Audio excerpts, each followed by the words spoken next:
Welcome to the Boxing Talk Show. Fair but firm. With the Hall of Fame boxing referee. I'm Joe Cortez. And co-host John Zamel for all of Las Vegas. Come on, guys. Let's touch them up. 3 fight. I'm Joe Cortez. Fair but firm. Welcome to the Fair but Firm show here in Las Vegas, Nevada, the boxing capital of the world.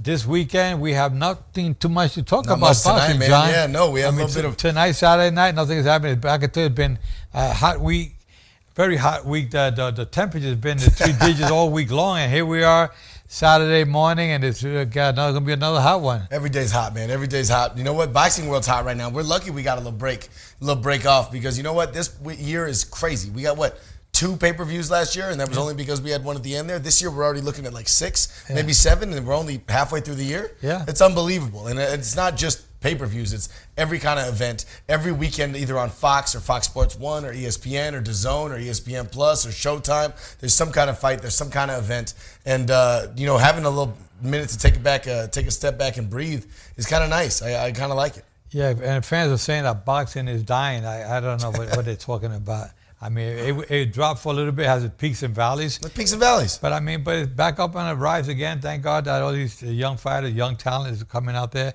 Talking about young talent, man, I've been seeing a lot about Teofimo Lopez out there. That kid's a stud. And Devin Haney. Yeah, he just announced his next fight. Yeah, here in Vegas. Yeah. Has Devin Haney ever fought in Vegas before? I think he fought once or twice, but nothing big. Undercard? Yeah. Well, he's headlining a card here in Vegas. I think I just saw the date. It literally just popped up on my phone. Yeah. So it should be coming up soon. But I could not be more excited for him. That kid's an absolute superstar in the making. He deserves every ounce of credit he's gotten. And what you mentioned, Teofimo Lopez. Teofimo Lopez is going to be fighting next weekend against I think a Japanese guy on ESPN Plus next Friday. I'm super excited about that fight too. Teofimo Lopez is a superstar when it comes to his personality. He is one of the rare Mexican-American superstars who comes out brash, comes out talking trash. I love that guy. I love everything about him. I love the way he fights. He's a knockout artist, and he is fun to watch. Yeah, well, Bob Arum is very proud of him because he knows he has possibly another mini Mike Tyson. Mm-hmm. I mean, the guy's knocking everybody out. Doing backflips and dancing. Yeah, and he has a lot of talent, but he's definitely one of the up-and-coming fighters. Talking about fighters with a lot of talent, I go back to Manny Pacquiao. Oh, yeah. I remember when I first refereed Manny Pacquiao here in Las Vegas, back in the days when he was like a 118-pounder. And now he is again here July 20th, fighting here in Las Vegas, fighting Keith Thurman. Oh, yeah. And Keith Thurman is an undefeated fighter with a 29-0 record. And people saying that Keith Thurman is going to be is a superstar, but he hasn't proven to me that a while back he was definitely up there. But then, he's a unified welterweight champion. I mean, that's not, you know what I mean? Let's put some respect on him. But is he an all-time great? No, not yet. But this win would be a big win for him. I'll tell you that much. Keith Thurman definitely needs his win over Manny Pacquiao. Anybody who beats Pacquiao is a big feather in their cap. But I mean, Keith Thurman, when he fought Josecito Lopez a couple of months ago, didn't impress me. Then again, he was been off the sidelines for over 2.5 years, about 2 years, and he was due to injury, and now he's back, and he's trying to look good, but he's still kind of rusty. And I think that a fighter who's been rusty and on the shelf for a couple of years is not going to, and he's coming up against a tough. Well, let's remember, Tyson Fury looked real rusty against Sefer Safiri and Pianita and all these the other 2 guys whose names you'll never hear again before he fought Wilder. Sometimes a tune-up fight is just that. It's a tune-up fight. Yeah, that's it. Sometimes you need a little bit of that. Remember when Manny Pacquiao got knocked out by Juan Manuel Marquez and then lost to Mayweather and then lost to Timothy Bradley and then lost to Jeff Horn? He hasn't looked great every fight he's ever had either. Right. He looked good against Adrian Broner, but I mean, look, I like Adrian Broner. He's a 4-time world champion. I'm not going to talk trash, but that definitely wasn't Adrian Broner's best night. So if we're only judging him off their last fight, yes, Manny Pacquiao looks a lot better. Yeah. But if you judge him off, the last year or so, 2 years or so, Keith Thurman hasn't been anywhere. Manny Pacquiao's been super up, super down. Yeah. It's kind of, literally, like I said before, I think at the end of the day, what we're really asking ourselves is, can 70% of peak Manny Pacquiao beat 85% of peak Keith Thurman? And that's what we really have to find out. And that's what makes this fight so intriguing. One thing that Keith Thurman got going for him, he got youth on his side. He hasn't been, he's not damaged goods yet. Manny Pacquiao been through a lot of difficult fights. Wars. But, he still looks like a young Manny Pacquiao. He's still fast. He's so quick. He got the punching power. Yes. He got the confidence. He looks like these guys blab their mouth off how good they are, what they're going to do to Manny. Manny just looks at them with a little smile. He's always been that guy, though. He's never been real. No, he's not cocky guy, nothing. That's what made the Mayweather-Pacquiao era so intriguing, is you had two guys around the same weight class, two all-time greats. I mean, literally two people in the greatest of all-time conversation with polar opposite personalities, polar opposite fan bases, polar opposite fighting styles. And, I mean, that's why that eventual clash is the greatest, the highest-grossing boxing match of all time. Yeah, they were made for each other. Yeah, you got people out there talking, right now they probably say, okay, Joe, John, you guys are the experts out there. Who do you pick at a Manny Pacquiao, Keith Thurman? I'm going to tell you right now. I said it from the beginning. Yes, he did. Manny Pacquiao, they're going to probably stop Keith Thurman. Oh, my God. I mean, that said a lot. But then again, a lot of people thought I was crazy when I said Andy Ruiz would beat Anthony Joshua the last 2 days prior to the fight. Prior to that, I was with old Joshua all the way until I started seeing some videotapes of Andy Ruiz, and I said, well, I think Andy Ruiz can upset Joshua, and I was right. Styles make fights, man. Yeah. And sometimes you see a thing. And I think Manny Pacquiao has a style. He has to make it, and you fans out there, especially Filipino fans, I know you guys will be out here watching that fight in person. I also had the Nevada Boxing Hall of Fame here in Las Vegas at the Boulevard Mall. We're going to have a good exhibit of Manny Pacquiao the whole week. So if you're in town, make sure you get to the Nevada Boxing Hall of Fame. Absolutely. Any Manny Pacquiao fans, please come out. That's an exciting event. Yeah. I'll be there to talk about Manny Pacquiao. I refereed 3 or 4 of his fights. And I remember refereeing that great epic fight that he had with Juan Manuel Marquez in the first fight. He had Marquez out 3 times in the first round. I could have stopped it. Nobody would have said anything because they said, hey, Joe, with your experience, you see a guy, he's outclassed. But I saw something in Juan Manuel Marquez. I said, I'm going to give him a shot. I let him get up after the 3 knockdown. It's up to the discretion of the referee. Oh, yeah. Whether you let it continue or not. And back in the old days, a 3 knockdowns automatically was over. And most refs would look. It's a similar situation to what we say about Jack Reese in the Wilder Fury fight. Right. We give him a ton of credit because most referees, and you've said yourself, probably you, right, would have stopped that fight when they see a guy go out cold, eyes roll back in the back of his head, and his head slap the canvas. Yeah. But Jack Reese saw something in his eyes, said maybe not. Yeah. Most fighters in the first, or most refs, after a guy gets knocked down 3 times in the first round, they stop that fight. You didn't. It happened one time when I was doing a fighter. I forget, it's a middleweight fighter, James Kirkland, and he was fighting a Japanese fighter, and I looked at the Japanese fighter, and I try to pay neutral at all time. Boy, I saw a Japanese fighter. Tall, lanky, skinny guy, and I know the punching power that James Kirkland has. Oh, man. And went out there the first round. The Japanese guy hit James Kirkland. Kirk went down once. He went down the second time. He went out the third time, and I stopped it. And, I just can't believe it. Sometimes these things happen in boxing. Absolutely. But Juan Manuel Marquez showed that he still has some gas in the tank. It was the first round for him. And if you had stopped it, we wouldn't be looking at one of the greatest, fight series. I don't know what you call it when there's 4 fights, but it's not a trilogy, but it's a series of fights that we've ever seen in boxing, and that's between Juan Manuel Marquez and Manny Pacquiao. Yeah, I was honored to be doing that fight. If I ever made a good decision in boxing, it was that night of not stopping that fight. I agree with that. Hey, fans, we're gonna go to a little brief commercial. We'll be right back. Welcome back again to the Faber Firm Show here at the hotbed of boxing, the boxing capital of the world, in Las Vegas, Nevada, with my co-host John Zimmel. Yes, John sir. Zimmel and I've been kicking around some ideas about what topics to talk about. There's nothing really happening this weekend here in Vegas or out of the country, nothing big anyway. Yeah, we had a little bit of a break. I want to give a little credit to Romeo Acosta, who just fought last Saturday night and had a good win in Tijuana, Mexico, against some unknown fighter, but it was good for him. His opponent was not able to come out for the 4th round. So corner stoppage. Romeo Acosta, the young fighter with 6 pro fights on his belt, and he's doing good. He's on his way up. He sure is. Okay. I got a question because we were just talking Pacquiao Thurman, and some news came out this week that I thought was really interesting. And as a guy who really does kind of thrive on the chaos of the sport, I enjoy it more than I probably should. There was news that they weren't going to have any VADA or USADA testing in this fight. The only testing is going to be from the Nevada State Athletic Commission, which, no offense to them, but they don't really do any very stringent testing at all. They use the decisions, that based on the test that VADA and USADA give them. So, I mean, what do you make of that? What do you make of that? I don't know. All I can know is that Dr. Margaret Goodman, who's the president, the founder of the VADA testing, she's very strict about her job. She's not going to be there. They're not involved. And they're not involved with Not that. at all. Okay. Both sides agreed no testing. No testing. No testing. Well, Nevada State Athletic Commission testing, but there's a reason why. Look, I'm not here to bash the Nevada State Athletic Commission. VADA's outstanding. USADA's outstanding. There's a reason the Nevada State Athletic Commission outsources to them. They always have. Every big fight you can possibly think of in Las Vegas, or anywhere, but especially in Nevada, because we're talking Nevada State Athletic Commission, they outsource to VADA or USADA because they are the most stringent. They are the most tested. So Nevada State Athletic Commission doesn't have to do stringent testing. So it's not like they're known for sweeping things under the rug. It's just they usually outsource it. Every fight gets outsourced in one way or another, and this one isn't. And that makes me smile a little bit. I don't know. Well, I mean there's going to be drug testing done. Kinda. But it got to go somewhere. I'll give Bob Banner a call this week to find out a little bit more information about that. What's the reason for that? And we'll have it, get the information out to you listeners out there to see what's the status behind it. Could be a lot of false rumors, but we'll find out for sure. Anyway, talking about the drug testing, the one I saw Baby Billa the other day. He was here in Vegas. Happened to walk into the Nevada Boxing Hall of Fame. I wasn't there, but he came by to check out the location.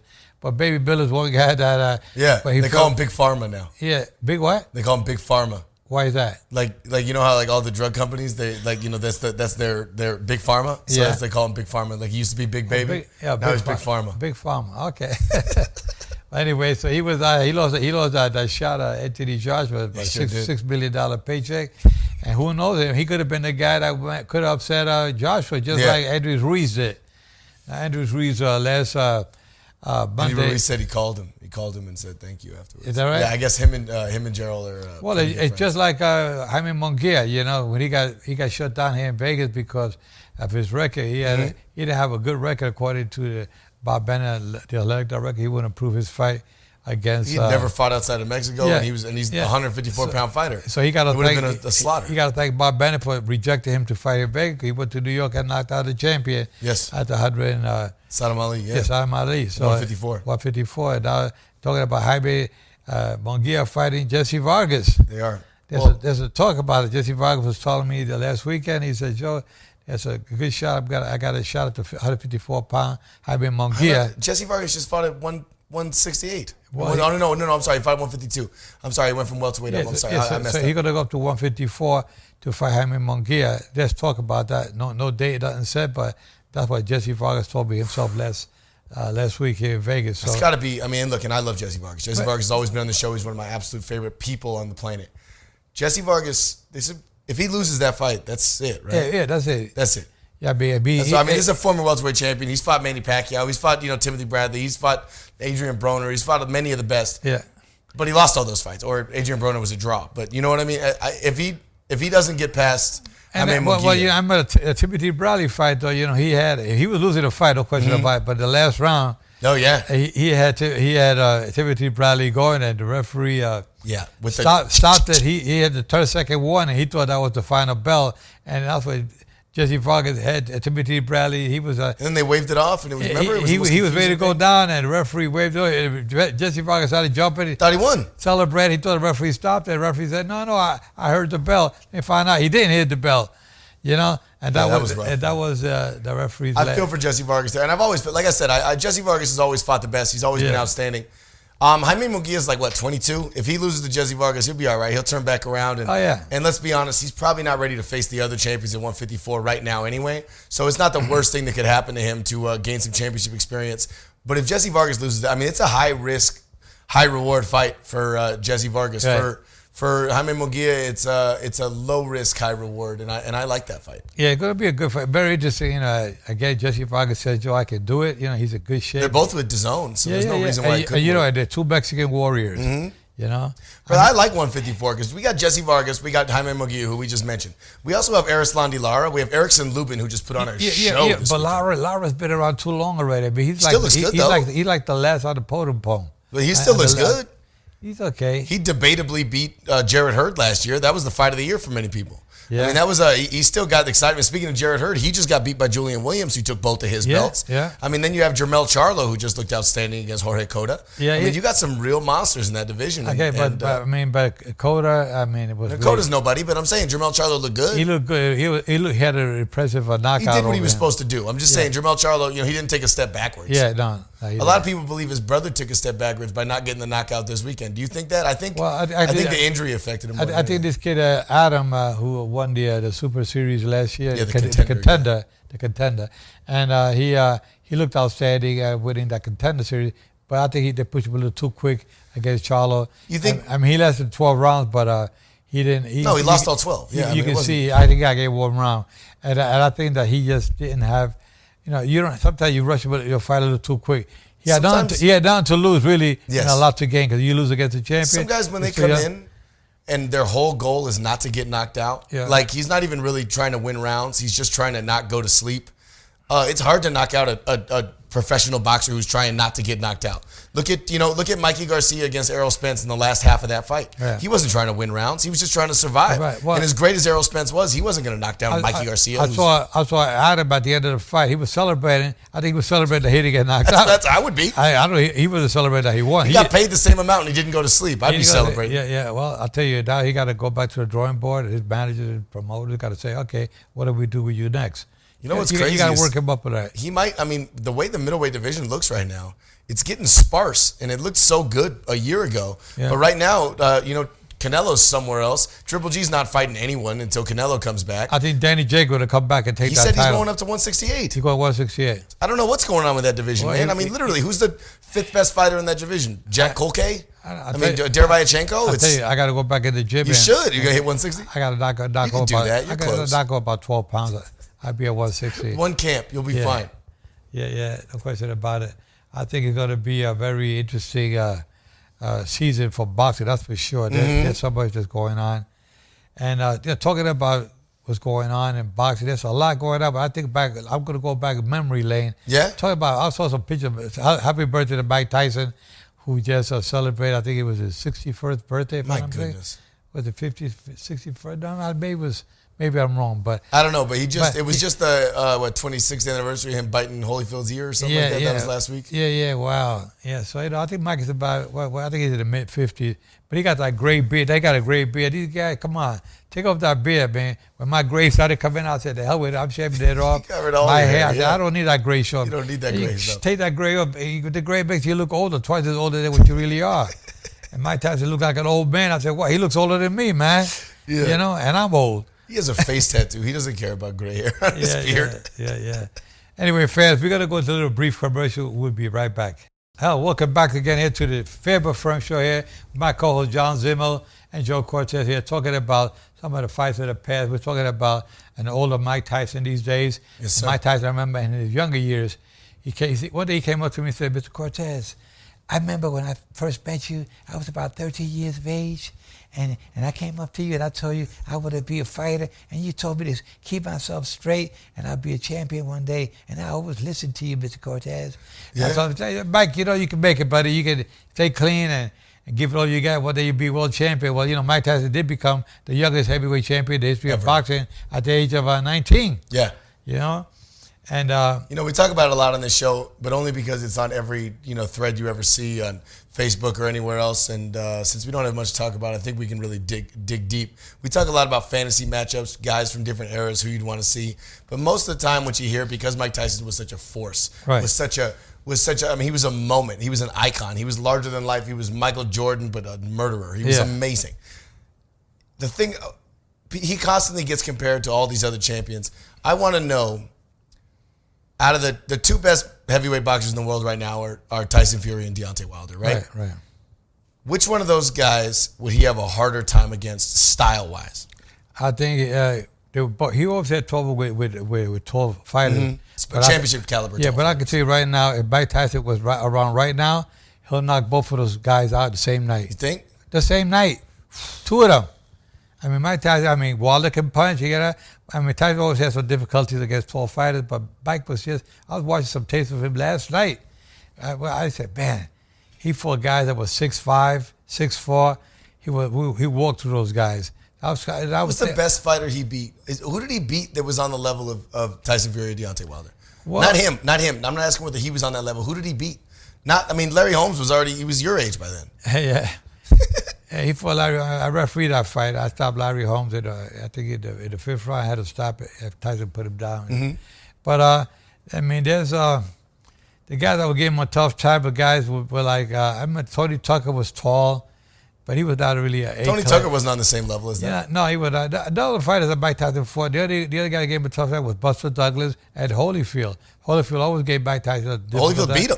He beat him twice. He stopped him the first time. The second time he got disqualified for biting his ear off. They tried to bite. He didn't get disqualified for biting the ear the first time. He got disqualified for biting the second ear. On the other side, Mike was still hungry. I said, fighters, go into the ring with a food in your stomach. They go in there hungry. He went there hungry to try to get another chunk. And then the referee, Bill Slater, got to stop the fight after the advice from the ringside doctor, Flip Olmansky. Flip Olmansky didn't stop the first one. I would have disqualified by the first bite. How do you not? That was bad enough. When you bite somebody's ear off, come on, you going to let it go? If that would have been a 6 or 8 round fight, a 10-round fight, will you disqualify the fighter? Well, yes. Just because of a mega fight, it don't make no difference. You know, is it not supposed to? I mean, I'm seriously asking. Is it not supposed to make a difference? The rule says, I'm supposed to be like at that level, you disqualify that guy. He bit his ear. I mean, I disqualify fighters for the heavyweight championship for excessive low blows. So I mean, come on, give me a break. The guy bites his ear off. Come on. All right, one more of those. You give him a warning. I would have gave him a 10-point deduction and went on the ring, got my shotgun and shot him in the head for doing that kind of a foul like that. You don't do that. But anyway, that's what Mike Tyson did when he fought guys that he had difficulties with. Twice. I refereed Mike Tyson when he had his last fight against Kevin McBride. And he was trying to break his arm in the clinches. He was breaking his arm and headbutted Kevin McBride. I take points from Mike Tyson. I said 2 points from Mike Tyson. I took him to the judges. 2 points, headbutt, intentional headbutt. Then I look at Mike. He looked at me, and I covered my ears real quick. I would have run away, man. I'm dead serious. Mike Tyson's a wild animal, man. I mean, that's what made him so intriguing. Okay, talking about wild animals, another fighter talking about is Sean Porter. Oh, yeah. Now, he's fighting Earl Spence. Sean Porter was with us at the Nevada Boxing Hall of Fame last week. What a gentleman. He's a class act. He always is. He's a little pit bull. He gets he's a welterweight. He fights everybody that he gets. He's a welterweight WBC champion. He doesn't dodge anybody. No, sir. Now he's fighting Earl Spence. Nobody wants to fight Earl Spence. I know. But Sean Porter, the pit bull that he is, he said, I'm fighting him. I got his number. I can take him. And then Earl Spence says that he can take Sean Porter. So it's a kind of 2 fighters that fans want to see. Earl Spence is definitely on the rise. Those styles will make an exciting matchup. No question asked. Absolutely, no question about it. I think that Earl Spence. Sean Porter, if Sean Porter fights like he tried to fight Ugas, then it's going to be an early night. But if he fights like he fought Thurman, like he fought a lot of other guys, it's going to be, he has a lot better chance, man. No questions asked. Right, no question about it. I think that Earl Spence has a good chance with Sean Porter, but I'm leaning towards Sean Porter to win this fight. Yeah, I am. Oh, wow. It's going to be an interesting fight. Well, fans, we're going to wrap it up for today's show, and I can tell you that it's been a great week of just sitting back and relaxing in this hot heat here in Las Vegas. Absolutely. And when it gets to be 115 degrees, you're going to see me jumping in my pool almost every day. Hey, and if you guys missed the beginning of the show, make sure you go on YouTube and check us out. We're around Fair But Firm Show on YouTube. And if you want to join our team of sponsors, 702-722-1353. Okay, fans, take care. Keep your guards up at all time. And remember, we love you guys dearly. And like I said before, I'm fair, but I'm firm. Touch him up. Fair but firm with the Hall of Fame boxing referee. I'm Joe Cortez for all of Las Vegas. Come on, guys. Let's touch him up. Clean fight. I'm Joe Cortez. Fair but firm.